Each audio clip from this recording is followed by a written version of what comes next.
I love this candle so much. They make them big. I got a little one for my birthday at oh, what's that store? Now the name's going away from my mind. I will think of it. It's on the corner of Reed and Guadalupe. And oh God. God, I hate when it goes away out of my brain. You got me at the most fried moment of the day. Yeah, totally. This is late night Corona. Late night cake. I need some cake. I know. Cake. I know. It'll be ready in the morning too. So how are you doing? I'm doing okay. I had a quote unquote shoot for 12 hours today. Oh my gosh. With social distancing, very small amount of people. It was mainly Zoom calls from all over and some host wraps with a single person and then cameras far away from him and having to direct people on Zoom. And it was just like, oh my God. And it's a new world. And coordinate and having no coordinator. And each one of us on the team did like 20 jobs. I'm a little tired, but it felt so good to be doing what I love to do. It was great. Yeah, it's really cool that you get to. I know I saw an interview with Seth Meyer tonight because he's been broadcasting from his attic. Well, all of those talk show hosts never stop, Yeah, I know. They're all broadcasting from somewhere. Oh, yeah. O'Neill. That's the name of the store. I don't even know that store. Oh my gosh, you should go in it when we can go places again. We can go somewhere. Please take me. I'll take you. They have the greatest stuff in there. Oh my gosh, I bought so many fun things like that. Beautiful candle and beautiful fabrics and dish towels and interesting things from all over in that shop. I hope it makes it. Through Corona. But that's a scary fate for a lot of places, and I hope that people can hang on if they can. I mean, it's just so hard to shift. Yep, I know. It's going to be the challenge of the new economy, how we're going to make this roll. And the thing is, it's so weird that people are saying, I don't know if the economy is going to come back. Of course it will, as long as the whole population doesn't die. I mean, we all need to buy stuff and we want to go out and eat and do all the stuff we've always done. It's just dumb to think it's not going to come back. It just may not come back. It will. It's just the amount of time to recover. We always recover. It's just who knows how long that's going to take. It'll take a while to build. It's just going to take what it takes, but it won't recover if there's too many dead people. I'm just saying with my candle in my brain. It's really interesting to think about what has happened to our world from several different angles. And one is maybe certain people, like a horror film, just want a lot of people to die off so they can have the resources. That's a classic. Yeah. Classic apocalyptic storyline. Well, we're going to feed them cake. Let them eat cake. That's what I say. Let them eat pear cinnamon cake. That those pears we got the other day, mine are ripe now, so that's why I wanted to make this cake. And I'm attempting to make it gluten-free. We shall see. Well, we've taken a lot of risks, haven't we, with that? We're still taking risks. Here we go. So we both never did anything like that. And then all of a sudden it's like, yay, let's make gluten-free. I know, everything's gluten-free. Almond. Use almond flour in the topping. And then I'm going to use this Bob's Red Mill 1-to-1. Okay. For the cake itself. So we'll see. I think my mom has made a chocolate cake with that almond flour before when somebody was coming over for dinner, gluten-free, and it was quite good. Oh yeah, I have always replaced some of the flour with nut flour in almost everything I bake because that has nuts in it. Right. Because it always enhances the nut flavor. So I'm not a stranger to it, let's just say. It's not your first almond flour rodeo. This is my first rodeo with almond flour, so I put a cup of that in there. I'm making the topping now. So I love coffee cake. Now that's a total 70s thing. Isn't it? I love coffee cake. I love think coffee it's cake. awesome. So half a cup of brown sugar, and I will show you a trick when I get to it with the brown sugar. Okay. But I'm not ready for that yet. So it's quarter cup of that. Here's my quarter cup. Quarter cup of regular, but this is all organic sugar. And this one has vanilla beans stuck in the middle. Because, why not? Because vanilla bean. We need more vanilla bean in our life. Vanilla bean makes everything better. It does. I need to feel better. This is the wrong one. Now I'm going to do a half a cup of chopped pecans. This is going to be delicious. That's all I have to say. And then I want a teaspoon of cinnamon and your favorite nutmeg. I love nutmeg. I know. That's not going there. I have to adjust my nutmegger. If I had a brown dog, I would name them Nutmeg. That's a good name for a dog. I know. Wouldn't it be cute? It's especially good name for us with Corona Kitchen. It's just kind of hitting me now. I'm in a delirious state. But so are you, because you were making masks all day, girl. Oh, I know. I've been making masks all day. The hospital needs them. So wow. I made a lot for the hospital. I'm going to be delivering those tomorrow. For St. Vincent's? No, I'm delivering them. I'm part of a group called Rosie the Respirator. Right.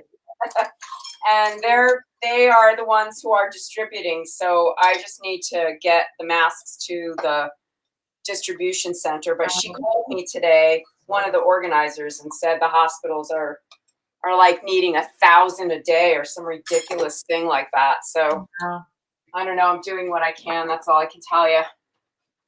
That's all you can do. So this is my salt that has vanilla beans in it. So that's my baking salt, though, because why not, right? I bought some mason jars at Target yesterday, and I'm going to be putting salt and sugar with different things in it, like that Brianna. Oh, good. Do you want some vanilla beans? I have some I can give you. Do you really? Yeah, because when I make vanilla, I make a double amount, and when the vanilla has already, cured, I still save the beans because they're still very potent. They are. And that's what I put in my salt and sugar and stuff. But I definitely have some I can give you.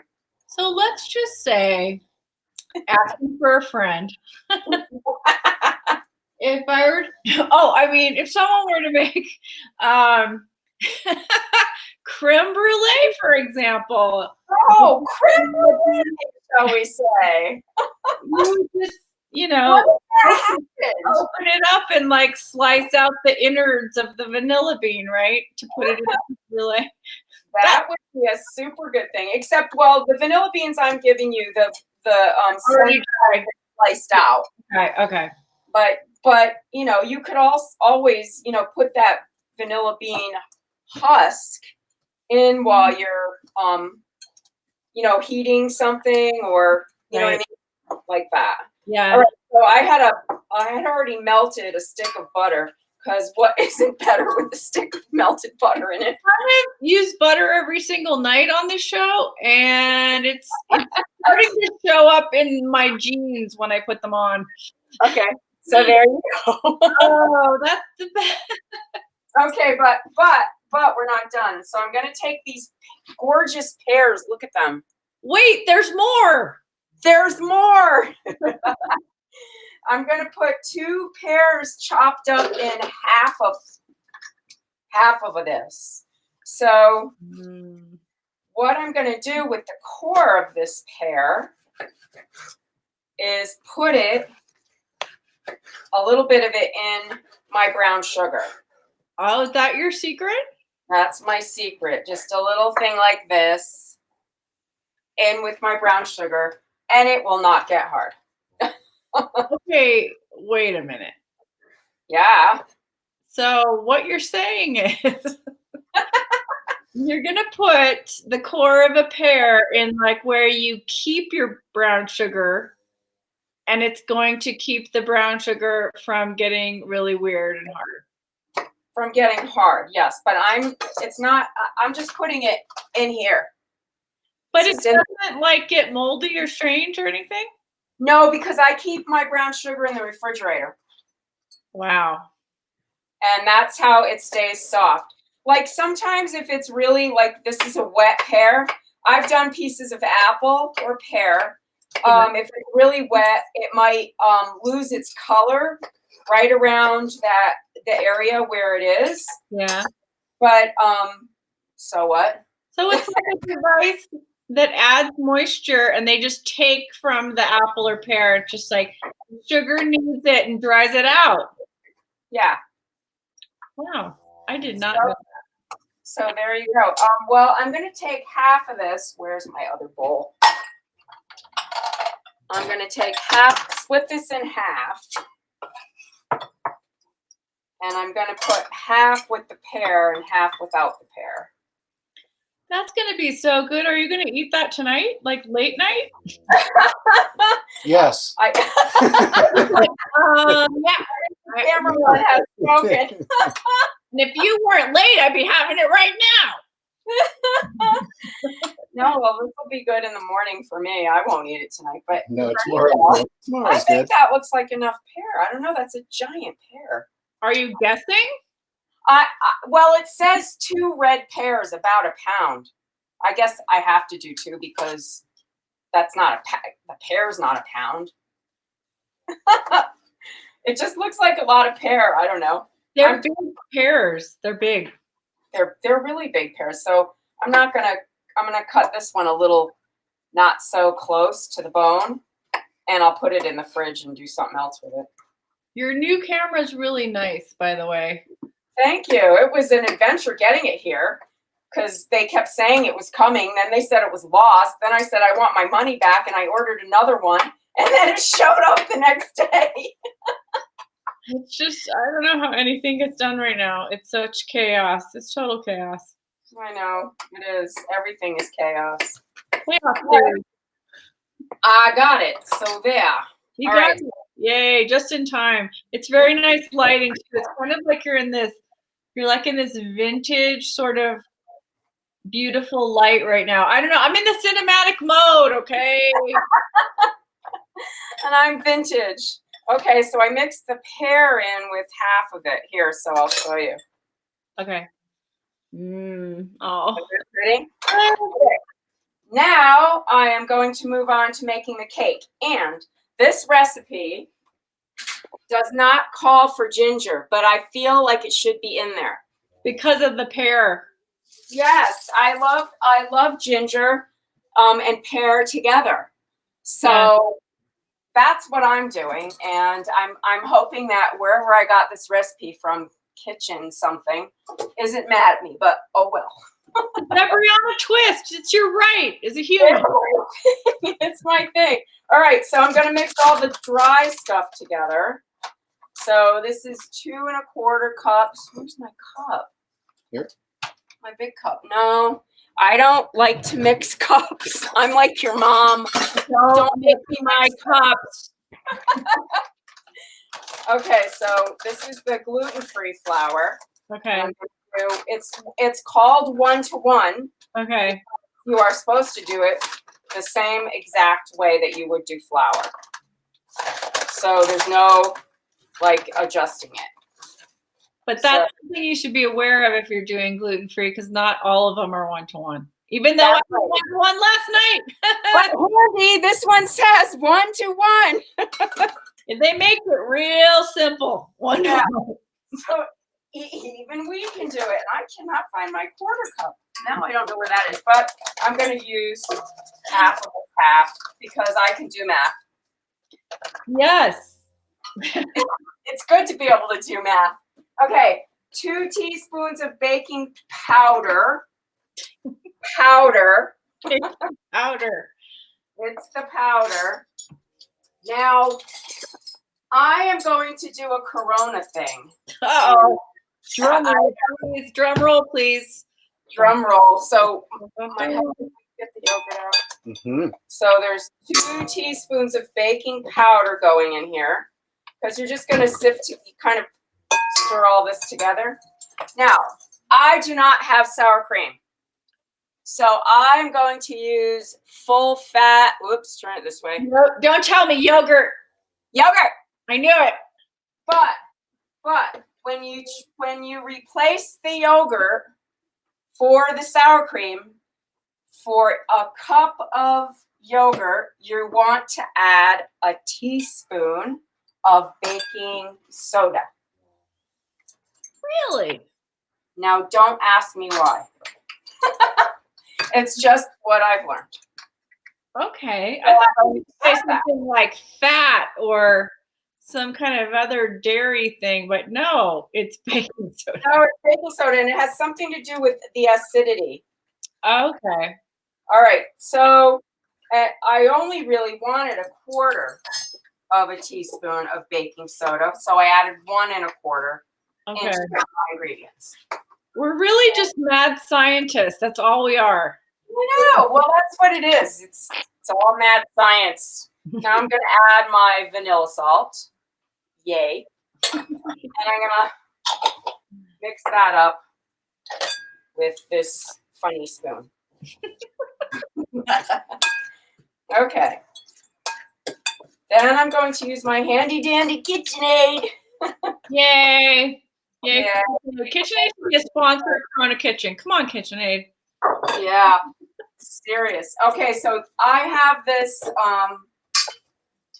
Oh, he's coming in. He's coming in for close up. I have this. The one that has the rubber spatula on the end. Scraper. The scraper. Scraper. Thank you. We'll get through this, Lisa. We will. Hang with us. Stay with us. I swear to God. All right. So now I'm going to beat the butter and sugar together. And I have had this sitting out longer than I had anticipated by about an hour. So it's kind of soft. But now it's really perfect. Yeah. It's super soft. Okay. And I'm going to, you know how you have to beat the butter and sugar till it gets really fluffy and lovely. So I need 1 1/4 or 1 1/2 of this. Sorry, 1 1/2 of regular old granulated sugar. I have to pour that in, I think. Pouring. I'm going to do my half. Edgar's snoring. I apologize in advance.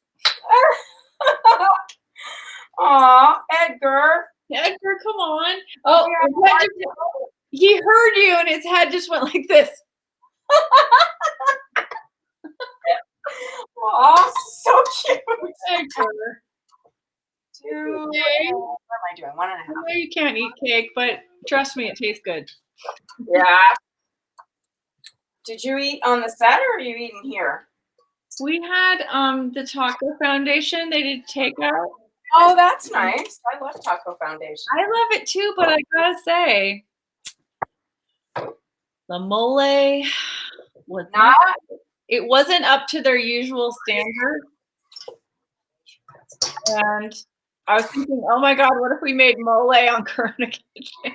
Oh well, that's a long adventure, I think. That's like 3 days. Yeah, I have made it before, and it's taken 3 days and 2 of us to make it.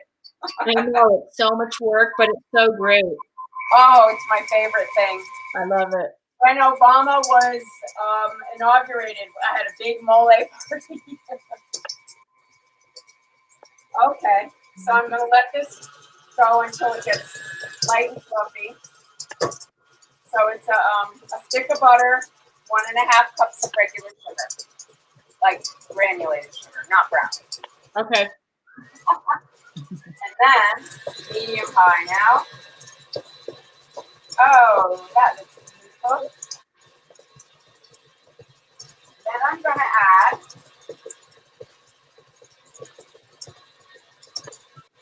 eggs. How many eggs? 2, but I'm going to do them one at a time. Uno. And you have to beat until it's incorporated. Oh, I love that sound. And then another one. And I'm going to add the ginger, fresh ginger, to this cake. Because I think a ginger cake underneath the pear is going to be... That's pretty good. Yeah. I think you're improving the recipe. What's that? I think you're improving the recipe. Why, thank you. I like to think so. Yeah. All right, so this is my handy dandy ginger thing. Once See all the little bumps on it? Once again, it comes through for you. Yeah, baby. I'm just going to rub my ginger. And I'm going to use 2 kinds of ginger. I'm going to use some fresh ginger and some powdered ginger. I was wondering if you were going to use any powdered ginger, because that's going to make it that spicy kind of gingerbready-ish. Exactly. That was kind of what I was after, a little bit of gingerbready stuff. Yeah. So this thing comes with this little brush, so you can get all the ginger out from all the nooks and crannies. But there's nothing like fresh ginger. When I make ginger cookies, I do a triple ginger, and I also add candied ginger to it. I just want to tell the audience, for those who don't know, that Debriana is a cookie master. And when she makes the cookies for Christmas, they are just crazy.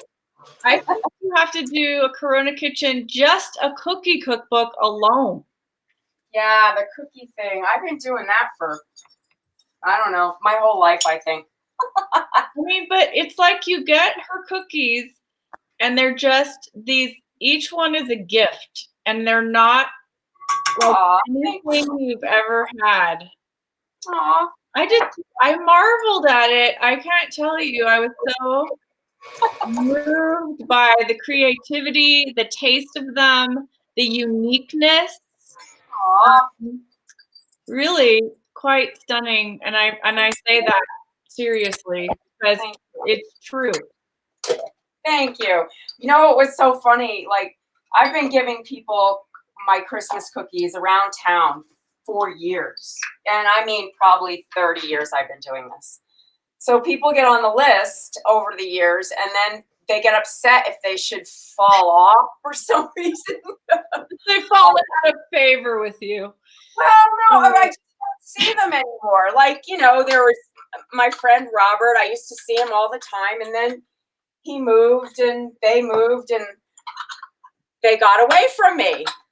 And so I didn't see him for some time, and then he opened a shop downtown, and I would always stop in to say hi. And I thought, I should bring Richard and Robert some cookies this year. So I came in and I brought him the cookies, and I thought he was going to cry. Oh, it was the cutest thing. He's like, you brought me cookies. Oh, it was really sweet. They're really not just any cookies, Debriana. Like, I give chocolate chip cookies to people, and they go, oh, great, thanks. But when you give cookies, it's like the difference between, like, here's an amethyst bracelet and here's a diamond one. You know what I mean? Oh, you're so cute, baby. I'm serious. I was like, this cookie bag is like, wow. Thank you. Easy. I don't know how you do it. Oh, it's crazy. Last year, Laura, our friend Laura Gardner, was here. with Frank, and they had to help do cookies because it's a production house. I I'm like, what did I do for Christmas? You're gonna have to help with the cookies. It's a factory. Yeah. All right, so what we're doing is 1/3 of the flour, mixing that in on low, and then I'm gonna add about 1/3 of the yogurt, or you know, if you have sour cream, you could add sour cream, but I don't, so I have yogurt. Putting in the yogurt. About, you know, you're gonna do it in thirds.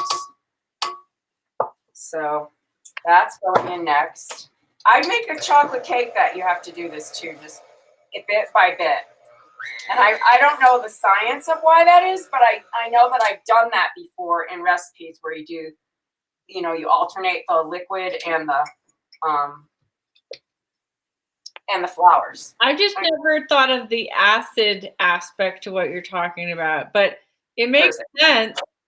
But when you think about making cakes and breads moist, it's like, what do? Some people do applesauce, some people do yogurt, sour cream. There's different things you add to get that kind of texture, and you don't want it to be dry, but they all are uniquely good in different ways. Yes. And so I read that, you know, the sour cream, as you know, sour cream is just sour cream. And it adds a whole other, like, this is going to be tangier, I think. Yeah, I like it with yogurt, I have to say. Whole yogurt adds a flavor I like. Yeah, me too. So I was not opposed to having to substitute and coronify my cake. A corona bypass. That sounds like a heart condition. Oh my God. Okay, so you want to end with the dry stuff, which is what I'm doing. Okay. And that's our gluten-free environment going in. Oh, on the gluten-free roller coaster, how will it turn out? All right, so now it's saying just beat it until there's just no more lumps, which I'm going to say is right now. Okay, and then I'm going to pour half of this batter. I'm going to get this thing off of here, though. All right, here comes the taste. Oh, yum. Good? That's good. Mm-hmm. Oh, it's delicious. I can't tell the difference between no flour. I mean, no flour and whatever's in that bag. What's in that 1-to-1 anyway? What's in the bag? All right, so I'm going to do half of the batter in the bottom of the pan. But it's been greased and the oven's on 350 in case anybody's actually following what I'm doing. I don't know if anyone's watching this. It's too late. It's so late. It's too late for our demographic, but come on, stay up anyway. Come on, people. Jeez. All right, so half of that's in there. I'm going to spread that around. My husband's having this is way fun. He's doing a cam thing here. He's like, the more I do the cam, the quicker the cake will be mine. Hurry up. Watch the cake. Okay, so half of it's going in. And the middle half, or the middle of the cake, I shouldn't say half, but the middle part, is going to be this pear stuff. Okay. Yeah, that's going in the center. Now, was that your idea, or that was the original recipe? No, that's the recipe idea. Okay. That's the recipe how it goes. Wow, that's going to be good. Yeah, it's going to be delicious. It looks beautiful. It really does. And then the rest of the cake batter goes on top. You know, you just don't make enough cakes in life.